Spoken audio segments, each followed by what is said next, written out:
So the Democratic postmortem continues. Some senior party officials said to be open to Kamala Harris running again in 4 years. Politico asking the question, are Democrats coconut pilled? Cute.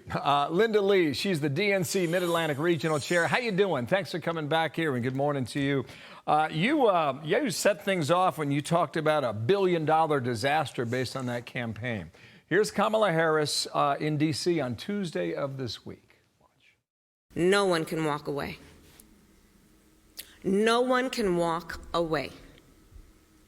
We must stay in the fight. This fight to keep the light of America's promise and to ensure it burns bright. Well, this fight now, it continues with you. She had more to say then. Yvette Lewis, you might know her, member of the DNC executive panel, said, I'd be on board 100% with whatever she decides to do. I think she's a phenomenal person. I think she's got a phenomenal candidate. We're able to turn things around so quickly, and that's a testament to her. Well, based on your comments, you're about a 180 on that. So where are you on this future? Thank you for having me. Sure. This is not what America wants. November 5th was a decisive defeat for the Democratic Party. She lost every single swing state. It wasn't a squeaker like it was in 2016. This was a resounding defeat. And right now, Kamala Harris is indulging in delusions of running for governor of California possibly in 2026 or even president again in 2028. America has said this is not what we don't want to be coconut pilled. We do not want Kamala Harris. We don't want failed border policies. And I feel like I'm liberated and I can finally tell the truth that the Democrats completely failed on the border. Title 42 was a tremendous mistake, and no one is willing to say that.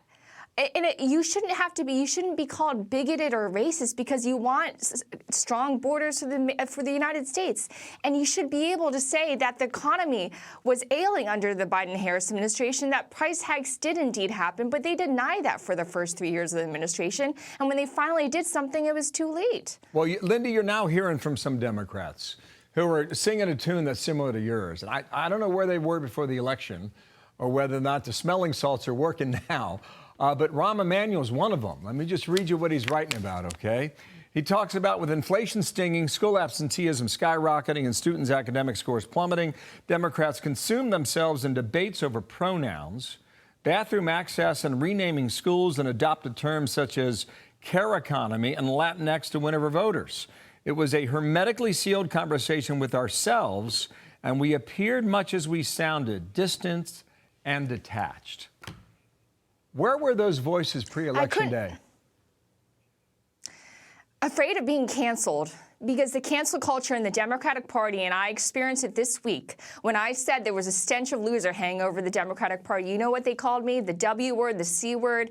I lost tens of thousands of followers because I dared to tell the truth. Because in a cult, you can't tell the truth. You can't ask any questions. But I'm done with that. But he's totally right, and I'm probably going to get canceled again for what I'm about to say. Men are men and women are women. And it's an issue when men are trouncing women in women's sports. This should not be a controversial take. This is common sense. And the American people understand that the Democratic Party, they exist in their ivory towers that are so far removed from reality. And these ridiculous wars are not what Americans care about. We care about bread and butter issues. We care about putting food on the table, sending our kids to school, strong borders, not having millions of people rush through the border. And I'm a naturalized immigrant myself. So this is, and just because you care about these issues doesn't make you sexist or racist. Mm-hmm. Lindy, you're in Philadelphia. Could Kamala Harris win a race in California for governor? Yes or no? I don't think so, and I don't think that the field was going to clear for her. I think that's a false assumption because people understand that this is a fundamentally weak candidate.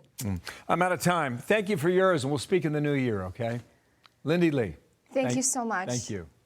I'm Steve Ducey. I'm Brian Kilmeade. And I'm Ainsley Earhart. And click here to subscribe to the Fox News YouTube page to catch our hottest interviews and most compelling analysis.